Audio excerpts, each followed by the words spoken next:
আমার মতন কার কার স্বভাব বলতে পারবে যে 1 সপ্তাহ 10 দিন জামা কাপড় ধুয়ে রাখবে? কোথায়? তাও আবার চেয়ারের উপরে। এটা আমার খুব খারাপ স্বভাব না ভালো স্বভাব জানি না।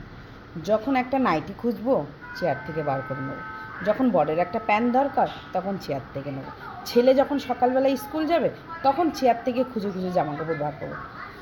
তখন করতে করতে যখন আমি টায়ার্ড হয়ে যাই তখন মনে পড়ে যে না, আজকে জামা কাপড়গুলো গুছাতে হবে।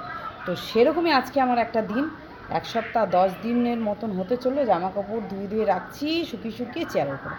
দুটো চেয়ার পুরো ভরে গেছে। তারপর মনে পড়লো যে না, আজকে জামা কাপড় গুছিয়ে দিই, নয় এটা চাইবে ওইটা চাইবে, তখন আমার মাথা খারাপ হয়ে যাবে। তার থেকে গুছিয়ে রেখে দিই, যার ইচ্ছা সে তার জামা কাপড় বার করে নেবে। তো চলো দেখো আমার জামা কাপড়ের অবস্থা কী। অলরেডি দেখো এই কটা গুছিয়ে নিয়েছি, এই দেখো এই কটা গুছানো, এই তো গুছানো। আর এই দেখো এক মানে কি বলে এটাকে, চেয়ার। আর এখানে আরও তো ওয়াশিং মেশিনের মতন রয়েছে, ধোবই, দেখো দেখতে পাচ্ছ, ওইগুলো এখনও ধুতে হবে। তাহলে ভাবো আমার অবস্থা কী, ভাবতে পারছো? তাহলে আমি কি করব বলো, এই স্বভাবটা আমি কী করে পাল্টাবো? অনেক চেষ্টা করছি, হচ্ছে না, জানি না কবে হবে। কি করব, এই স্বভাব আমি কোথায় গিয়ে বিসর্জন দেবো? আর অন্য কেউ ভাঁজ করে দিলে তো আমার পছন্দই হবে না।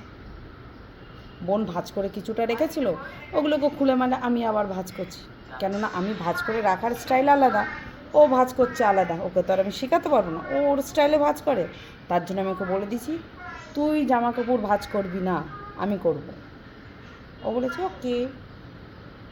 তো চলো টাটা।